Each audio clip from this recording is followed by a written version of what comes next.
As a premium car brand owner, you've probably got a bunch of questions about the best way how to wash and dry your car to keep it scratch-free.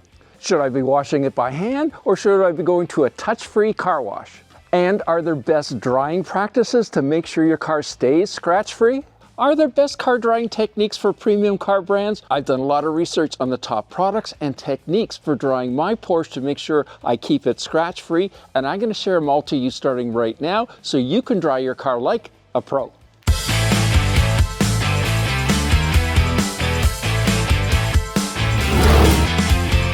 Submitting your car to an automatic car wash will cause significant damage to the finish because of the wicked soaps they use and the terrible drying techniques. But ideally, touchless drying is the best way to dry your vehicle and to keep it scratch-free. Keep in mind that it's super important to dry your vehicle as quickly as possible after it's washed to prevent those water spots from drying onto your car's finish. By the way, this is not a sponsored video, but I have included links in the description down below to the products I've used. So there's 3 methods for quickly drying your car. The first is using a California blade like this one here. I've used this one for over 20 years and I've never left a single scratch on any car, including my Porsches. These work extremely well on flat surfaces. Next up is totally touchless, and that's by using a blower like this Milwaukee 2824-20, which has dual batteries. Now this works extremely well, and again, it's totally touchless. Now Milwaukee makes a great variety of tools, and the thing I like about this blower is that you can use the batteries from other tools that you may already have in your shop like I do, for like a drill or an impact driver or something like that. So in that situation, all you need to do is buy the blower, but you don't need to buy the batteries. And with this Milwaukee blower, you'll get a massive 600 cubic feet per minute because size matters. And it'll go from 0 to 145 miles per hour in under 1 second. Take that, Rimac. And for the Milwaukee blower, you'll need to get this Stubby nozzle. It's got a great silicone tip just in case you touch the car to make sure it doesn't scratch. And last up, we have a quality microfiber towel. Now this will remove any water spots on your car, but it's not touchless, but it totally is scratchless. And I encourage you to hang around right to the very end because I've got a great pro tip that will show you how to dry those wheels and those brake discs so that they don't get rusty. But which of these 3 methods is the best and the quickest? Spoiler alert, you'll need all 3. All right, let's see how long this takes starting now. So first up is the California water blade, and this is particularly good at getting rid of large amounts of water. Now keep in mind, this car has a convertible top, so some of the water is going to absorb a little bit into the top. But as you can see, California blade does a phenomenal job of removing water from large flat surfaces like windshields and of course hoods. So something else to keep in mind, this car has been recently waxed. The PPF on the hood and the front fenders has also been recently treated, so you can see a lot of the water is beading off, but the droplets are easily removed by the California blade. And of course we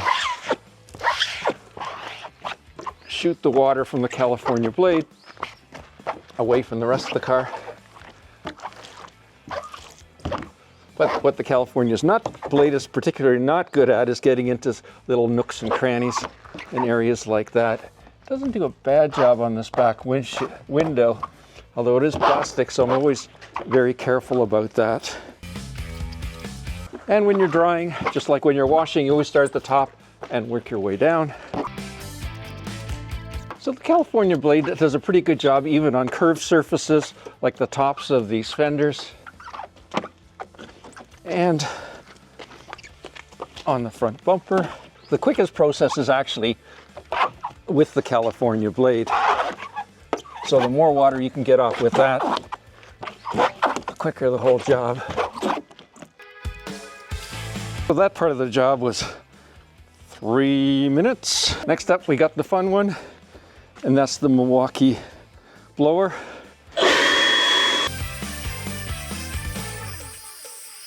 So you can see this is particularly good at getting into areas like this where there's little nooks and crannies to blow it out.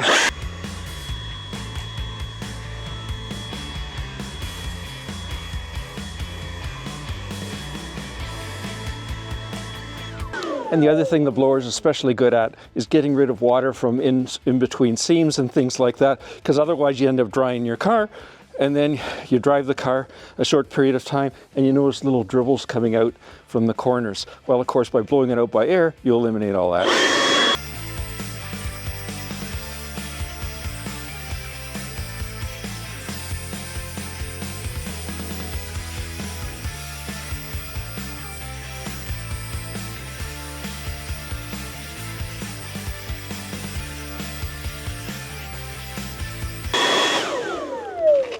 Now, if left like this brake disc would get rusty, but hang around to the end of the video and I'll show how to prevent that.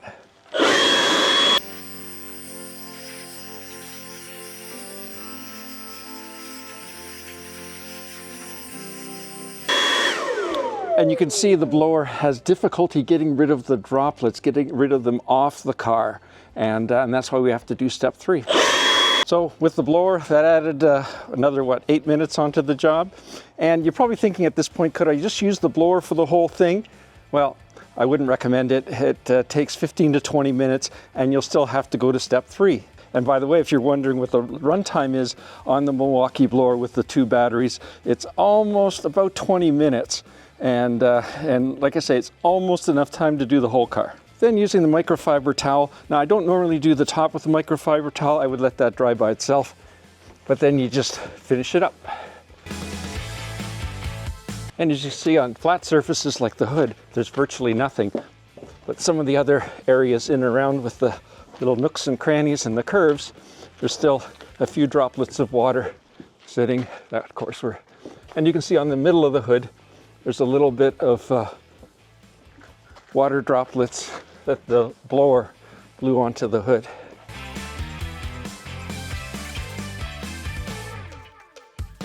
And as you've probably noticed, I am drying this car in shade, definitely not in sunshine. You don't want to do that.